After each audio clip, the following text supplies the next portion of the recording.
What is up, everybody? Welcome back to another episode of The David Lopez Show, presented by Passion Park ENT. You know what it is. I am glad to be back. It is wonderful to be talking to you all. We had another great episode come out earlier this week with my man, Rob Reese. Hope you all got to enjoy that. And last week we had another good episode, and the week before as well. We have been rolling with these interviews. But season 1 of the Passion Park Experience is coming to an end next week. So Rob Reese was actually the last interview for that series. So if you want to hear all of those, please go to the Passion Park Experience on Spotify. It is a Spotify exclusive show, or Anchor if you use Anchor. But that just has some highlights from the interviews, and we play some music. It's a fun show. We've done 10 episodes. Well, the 10th episode is coming out next week. That'll be the season 1 finale. Might come back with it in a little bit, but I'm going to let those live for now, and I hope you all enjoy them. I think it was a really fun time doing the show. So I appreciate everybody who's been listening, so stay tuned for that. As always, you can check out all of our new stuff at www.passionparkent.com. Right there on the homepage, you'll see it says new this week, and I update that frequently. There's always our newest stuff on there. There's usually 2 to 3 new things per week, which I'll get into here. And then for myself, if you go to www.thedavidlopez.com, you will find all my new music. And I'm dropping a lot of it. Pretty much every week I got a new song coming out. Right there on the music tab on my website, if you want to go directly to it, go to thedavidlopez.com/music. You will always see a pre-save link for my next single. And then if you scroll down, as you're going, you'll just see all the new singles that have come out every single week. Now, the newest single is on the bottom of the page. That's just strategically because I'm going to keep building on it. So you can just go through all of the hits Yeah, I just said hits. All the hits that I've been putting out all 2021. Go check them out, please. I appreciate everybody who's been listening and supporting. We are in a constant state of growth, and it's been it's been a fun ride, really. It's okay is really doing well, and I appreciate that, and I just want to build on that, keep it going. Lose My Cool was good last week, and this week we got another one, and I'm going to talk about that right now as we get into the goddamn show. David Lopez is the name. It's my show. Welcome to it. Yeah. All right. It's funny. So I just got a text message. I don't usually look at my phone during, while we're filming the show. I'm trying not to respond to text messages, but it pertains to what I'm about to talk about, which is this week's song. It's actually a feature. Well, I'm doing a feature on somebody else's song, and it's kind of funny because I not that I complain, but I would love to do more features for people. I would love to be on people's podcasts. I would love to help out, but I just never get asked that much, not to be a little whiny baby, but I just haven't really over my career been asked that much. Now I have done some, I've been on other podcasts, and I've been on a couple other people's songs, but not that many. But then this week, here we come. Funny, it's all going together. Boy on the Bard, who has been on this show, he has a song. It's called Lost at Sea. It's on his new album, Inferno. He sent it to me, and I did a remix to it, so that's coming out, me doing a feature. And then right before I recorded this, I was just doing an interview for somebody else's podcast. So in the same week, both those things that I talk about, or I mention at least in my head to myself, come up. And it's just kind of funny how that works. But I really had a good time doing both.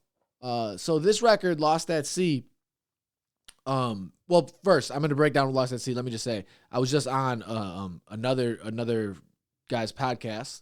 You'll hear it. I don't even know if I should announce it. Whatever. The McAllister podcast, Coleman McAllister. He hit me up, and we got on the podcast, and it was a really good conversation. I appreciate him having me on, and it was just fun for me to be on the other end.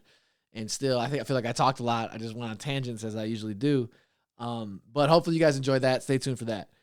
But so this song, Lost at Sea, Boy on the Bard, he made the original. This is the remix.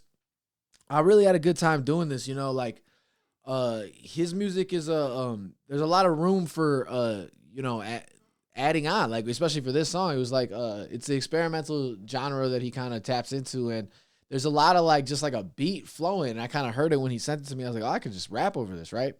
And it was a 2.5 minute gap, and it was a decision for me. He, which I really liked, just left it open. He didn't give me any direction, which I kind of liked. It was basically like him sending me a beat. There were some vocals on it, but not that much. And, my thought originally was I guess maybe should I just write a verse here and just drop a verse and see what he thinks. But essentially, I just kind of turned it into my own song in the middle of his song. So the theme was Lost at Sea, so I definitely kept my metaphors in the ocean and the water realm. That's just where I was going with it, and it that inspired me. But I kind of made my own little chorus in the middle of the song and like then broke it up and had another verse. I kind of made my own song in the middle of his song, which I thought was really cool because it's a super collaborative process. Like he did his thing, I do my thing. It comes together and it's this whole other thing. And so I really hope people enjoy it. I know we've been kind of really excited about it, me and him, for the past couple of weeks as we've been having the record. Like we both liked it. I really liked what I did to it. I kind of got to fuck around and still like, try shit out. So, that's a little bit about that. I'll probably talk a little bit more in depthly about some of the bars and shit, on next week's episode of the Passion Park Experience. As I said, that'll be the season finale. So stay tuned for that. But I just wanted to highlight that. I also thought it was cool because it's the first time where I had a guest on my podcast and he literally said in the middle of the show, like, oh, I should send you some shit. We should do it. And then we did it. Like, so that was really cool. I posted that little clip of a mashup of, us talking about it and then a highlight from the song that I posted on social media. So check that out if you're interested at all. And make sure you stay tuned for the new song, Lost at Sea Remix. I'll just call it February 5th because we're Thursday right now. The song is kind of coming out tonight. So I'm just going to say it's out everywhere as of February 5th when this episode comes out. So check out the Lost at Sea remix. Check it out. All right, let's talk about some sports stuff. Actually, we got a lot to talk about here, okay? Obviously, it's Super Bowl week. What do you think's going to happen here? But right before I do that, well, this is going to transition in. Big snowstorm here in the Midwest, right? And I'm talking about over the last week and actually today as I record this, there's supposed to be a bigger storm and it's snowing right now. But last weekend was some great snow. I posted these clips on my Instagram. My wife and I had a blast. We made a huge snowman, but before that in our backyard, I was like, yo, I'm trying to run some routes. You know what I mean? I gotta, it was Pro Bowl week, so there was no, because this was on Sunday, there was no Super Bowl, there was no NFL game. So I was like, I got to get my reps in. I got to see some of these catches, right? So I got to run some routes. So we got the football out. The snow was like 2 feet deep. I mean, not 2 feet, I'm exaggerating, but it was super good packing snow and good diving snow. And let me tell you, go to my Instagram if you don't believe me. I made some wild catches, all right? Now, I had some people dispute whether or not I had control before I hit the ground because it was full extension dives, all right? I'm talking about arms out. My body's here. It's hard to see. Like, you're probably throwing the red flag if we're in the game. We're probably challenging it. We're seeing if it's good. I thought I had control. My wife said I had control. I posted the clip. I don't think there's enough video evidence to overturn it.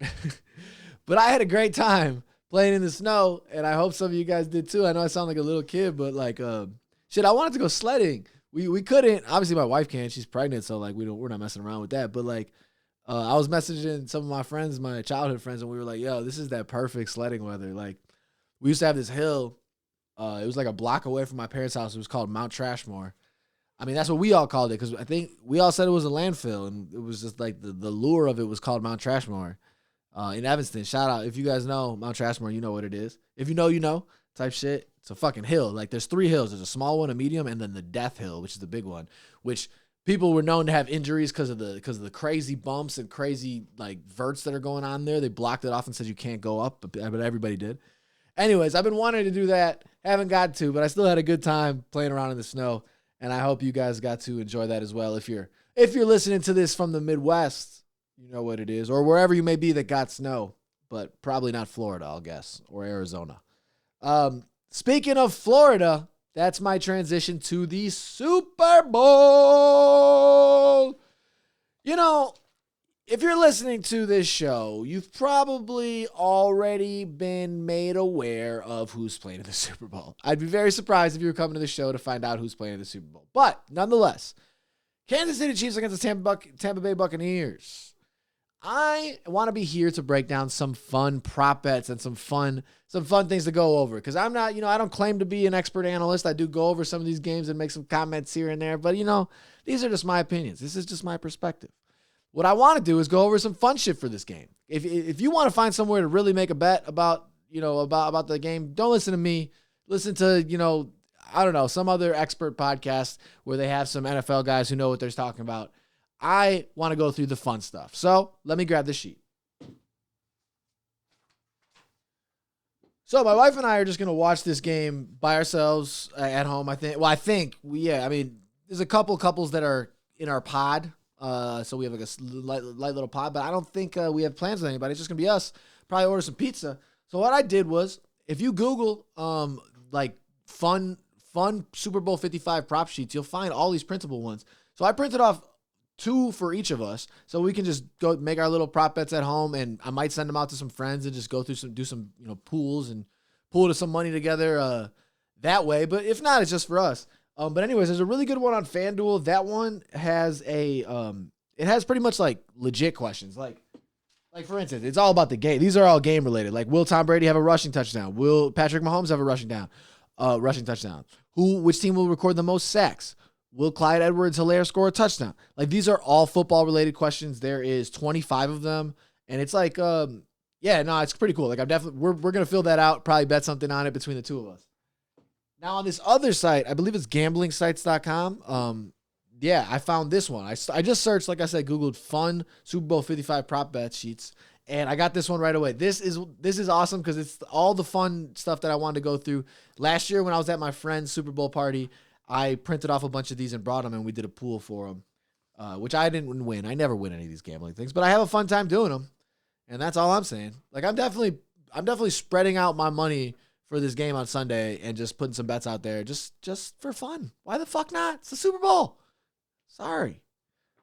I don't have a problem, I swear. I don't know. Anyways, you might say I might have a problem if I'm betting money on which commercial will appear first, Doritos or Snickers. I like this one a lot. I really like this one a lot. Who put more money into their budgeting this year for 2021's advertising budget? Who did it? Doritos or Snickers? Now, I'm not necessarily saying that you have to pay more to get earlier in the Super Bowl. I actually have no idea. I'm curious about that. Do you have to pay more to get your commercial to line up earlier? I don't know, but I'm gonna take a wild guess here. I haven't filled this sheet out, but I wanted to guess a couple of these on the show here. I'm gonna go with Snickers on this. They're gonna have a commercial that's gonna come on first before Doritos. My mind kind of betrayed me because I was about to say Doritos there because I was just thinking about last year. They had all those it was like the Missy Elliott commercials, the Peter Dinklage one. Wasn't that last year? Yeah, I think that was. And that was all Doritos. But I think I'm gonna go Snickers this year. They also got like the Puppy Bowl winner. I don't know about that one, but these are the couple ones I like. All right, over under 1.5 wardrobe changes for the weekend at halftime. I'm going over. I think he'll wear at least 2 outfits during that weekend, during that performance. Now, I guess my question here would be, what are we counting as a wardrobe change? Like, if he just takes off his jacket, is that a wardrobe change? Or does he have to do a full outfit change? You know what I mean? Either way, I think I'm going to go with 2. I think I'm going to go with over. I think he'll have at least 2 outfits. So I would take the over on that. First song performed by the Weeknd. Now, this is just up for debate. There's no actual choices here. The question is, does he go with something newer or does he go with something older to start this out? I don't know. I could see him going Blinding Lights to start it out. Just get it going right away. Now, that's a cheap guess, but I feel like he's going to do something that we all know right away, and then he's going to go into some stuff and then finish with something we all know. I guess I'm going with Blinding Lights, I guess. That's my thought. I don't know. All right, so that's a cool one there. Which commercial will appear first on that same line? I meant to go with that right after. Budweiser or Coca-Cola? Coca-Cola. I think I'm going to go with Coca-Cola on this. I don't know why I said that so strongly. It could very well be Budweiser. I don't know. These are just guesses, guys, but I like these bets. Okay. Now, I was going to say this because we were transitioning from the Florida thing. The temperature in Tampa at kickoff. This is cool. I haven't looked up the weather, although my phone's right here and I'm going to do that. Over or under 69.5 degrees. Okay. All right. Let me search here. Tampa Bay weather. Okay. So 70 degrees at kickoff. My guess right here is going to be, I'm going to say that it's going to be colder. I'm going to guess that it's going to be colder. I have it pulled up right here. Tampa Bay weather. All right. Today, right now, it's 60 degrees there. It says Sunday, 68 degrees and rainy. I'm going to stick with my guess of colder, so under 69.5, because it's supposed to be negative here in the Midwest. Not that that really affects Florida, but I don't know. Maybe it'll be cold everywhere in the country that day. So I'm going with the under on that. Now, and then the final one that I wanted to hit up. Where the hell is this? Oh, here it is. Okay, this is the last one I wanted to get at on this sheet. There's 20 questions on this sheet, but I wanted to make sure I hit this one. All right. What will be the first letter of the name of the MVP winner? I am going with T, by the way. And I'm going for this for one reason, because if you go for P for Pat Mahomes, I don't know if there's another option besides him. I'm trying to think of it. Who else it would be? If you go with T, you got Tom Brady, you got Travis Kelce, and I think those two are like legitimate shots. Like Kelce has like lower odds, but actually like, he has like a 200-yard, 2 touchdown, maybe probably 3 touchdown game. I think he could win MVP. So I think that's a fun little bet. I'm going to go with T. And then I'm sorry, I said that was the last one, but this one. Will a scoring drive take less than the national anthem? National anthem usually right around 2 minutes. Well, I look at this question as, will there be a scoring drive in under 2 minutes? I'm going to go with yes. I think there's going to be at least one quick score in this game. At least one. Going with that. Yep. Those are some fun Super Bowl prop bets that I wanted to go through. As I mentioned, I'm gonna honestly make some real Super Bowl bets myself, but you don't need to listen to my advice for any parlay bets. I lose all my goddamn bets. So I don't know. But I will make my prediction for the game. So I feel like, I've been going back and forth with this all week, honestly. I'm like, I could just see Tom Brady do it. I think the Buccaneers are going to win. Like, I think Tom Brady's going to win. Part of me inside, this is why I'm not a good bettor or, I guess, predictor of games, whatever you want to call it. Part of me inside also says I could see the Chiefs winning by like 14, like just like having a real show and it really being a passing the guard kind of moment from Tom Brady to Pat Mahomes. But actually, I think it's going to be the other way. I think we're going to, this impressive Tom Brady, old man, old man I say in quotes because he's not really an old man, but what everybody thought, he's all washed up. And this impressive run he's having with the Buccaneers, I think it's going to be capped off with the Super Bowl title. I'm going with the Buccaneers, and I'm going to go with this to be I'm going to say it's going to be 31-27 Buccaneers in an epic Super Bowl. We've had a lot of close games of recent, and I anticipate it to stick that way. 31-27 would be great. I would love that. That's what I'm going with. One piece of advice I will say that I heard from Cousin Sal, if any of you guys are familiar with who he is, famous. Yeah, he's famous. He's Jimmy Kimmel's cousin. He's always on Jimmy Kimmel's show, but he's a sports gambler, right? He's really known for his sports gambling. And he said, I don't know if he read this from somewhere, if he got the stat, but if you really want to make money in the Super Bowl, in games like this, honestly, it's not the funnest way to do it, but bet on the unders. A lot of the unders tend to win. We always want to bet the overs. It's a funner way to bet. You want to cheer for people to get catches, yards, touchdowns. You want to cheer for people to score. You want to cheer for that. But the better way to make money is to bet the unders. I never like betting the unders. Never. But it's really making me think I'm probably going to put some money on some unders for this game. So that's all I'm saying on that. That's my notes about the Super Bowl and the Super Bowl bets. That's what I got to say about that. All right. Now, I just want to touch a couple things before I get out of your hair and let you enjoy your Super Bowl weekend. First of all, like I said, I think we're going to be ordering pizza. I'm really excited about that. Not that we don't eat pizza a lot in this household. Frankly, it's a Thursday night, and I might make pizza tonight. Who the hell knows? I don't know. It's what I do. But the Super Bowl is known for having great food, having parties. So it's going to be weird not being around a lot of people for the Super Bowl, honestly. I'm used to eating appetizers for like 5 straight hours and drinking a bunch of beer and talking shit with my friends during the whole Super Bowl. So it is going to be a different experience, but I'm going to have a great time with my wife, and I hope you guys all can find a way to still enjoy it. And if you do get to see people, that's great too. It's obviously just not the same as it would be if it was a non-COVIDian experience. COVIDian. All right, moving on. We got to just touch a little basketball stuff before I get out of here. The only thing I'll mention about baseball, I just wrote in my notes, MLB spring training with a question mark. Because, dude, spring training is supposed to start in 2 weeks. Okay, it's crazy. But they're saying that there's going to happen. But I don't know. I've heard both from the radio shows that I listen to. They think it's going to start, but a lot of people could see them postponing it a little bit. We'll see. I just wanted to note that baseball is supposed to start really soon. Holy shit. It's already February. Crazy. It already also feels crazy when you're in the Midwest that baseball starts in February because you're like, yo, it's fucking -6 degrees today. Yeah, I say -6 because it's supposed to be -6 here in Wisconsin on Sunday for the Super Bowl. Holy shit. And then baseball starting. You're like, what? But whatever. It's cool. I always loved watching spring training in the middle of the winter because it just reminds you summer and warm weather is kind of close. until you watch the opening game at Wrigley Field and it's a snowstorm while the Cubs are trying to bat. But yeah, you know how it goes, Chi-Town. All right, so NBA stuff real quick. All-Star game looks like it's going to happen. It looks like, I think, early March, first week of March.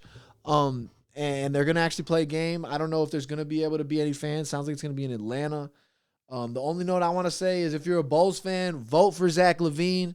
And I'm telling that to myself, too, because I haven't even gotten on there to vote. But I'm going to do it as many times as I can because I do want Zach LaVine to become an All-Star. I think it's well-deserved. He's having an amazing first half of the season. And he's a super talented player. But with all the praise that I want to give to him, I want to transition into talking about a little of his faults or flaws or whatever you want to say. I'm posing a question here. So last night the Bulls fell to the Knicks. I've been watching a ton of Bulls basketball this season, as I've mentioned, and I really like it. I'm like fully dove into the team this year. And they lost to the Knicks last night. It happens. It's the back-to-back series that we got going with this COVIDian year. I didn't really hit the note that I would like to there on the COVIDian. But the Knicks took us down in the game too. So, this is a lot of times happening. It's hard to beat any team twice in a row. The Knicks shot like 50% from 3 in game 2. I wasn't watching it like, oh my God, the Bulls are so awful. They didn't play great, but, they lost. They lost the game. Yeah, that's what happened. But what happened here is they had a really good chance at coming back at the end. LaVine's playing great. Everybody's really playing good in the comeback. And they're down by 5 with like 50 seconds left, and he pulls up for a questionable 3, very contested. Tough shot, but a makeable shot for LaVine. He has made this shot. So I want to acknowledge that, it's only a bad shot when he misses, right? I don't know if that's necessarily true, by the way, but we talk about it as a bad shot when he misses, but there are plenty of bad shots that get made all the time. People get bailed out by it. That is true. Anyways, the question I saw posed was, look, it was a questionable shot. He missed a shot. The Bulls ended up losing. A lot of people thought that he should have attacked. I thought there was a lot of talk on Twitter as to like how good LaVine is and then how bad he can be too. Like he has these really hot and he's like so good and then makes such questionable decisions in these moments.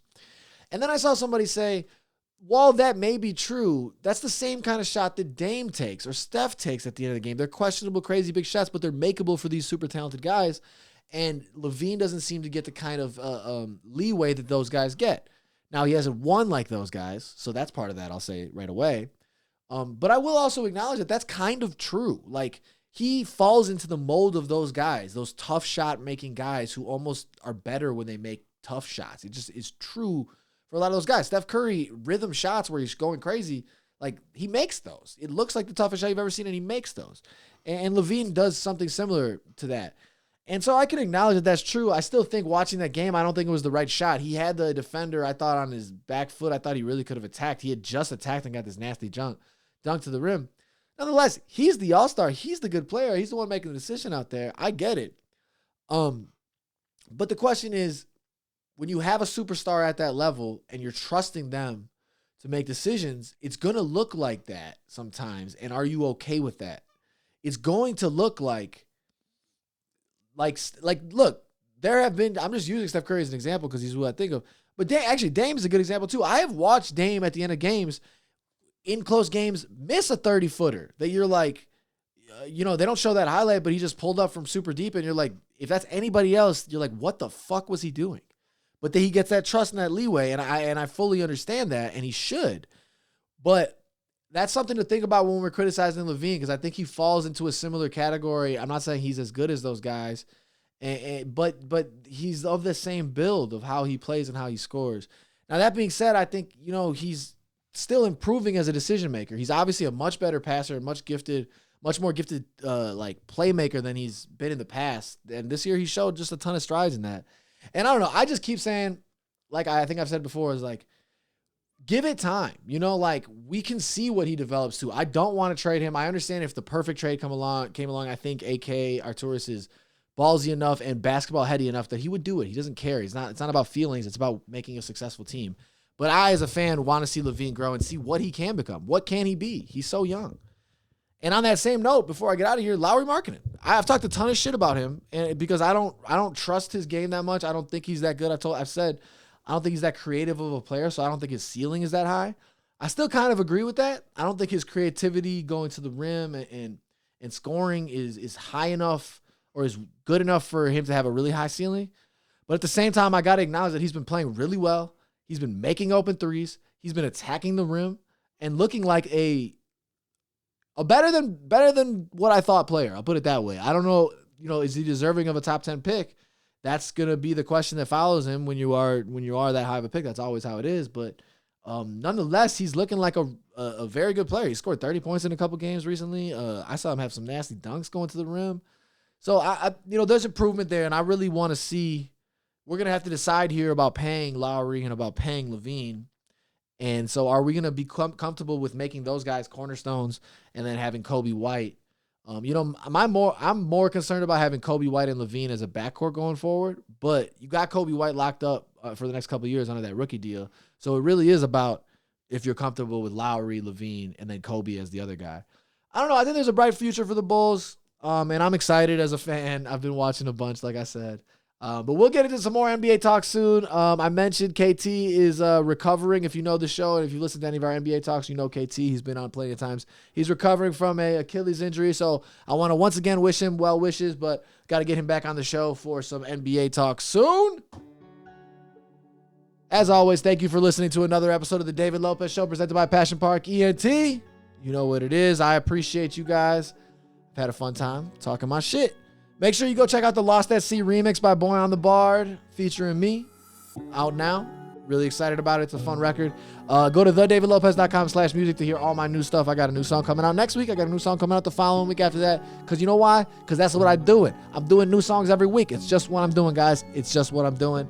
I appreciate you all. Enjoy your Super Bowl weekend. Have a lot of fun. And stay safe. One love.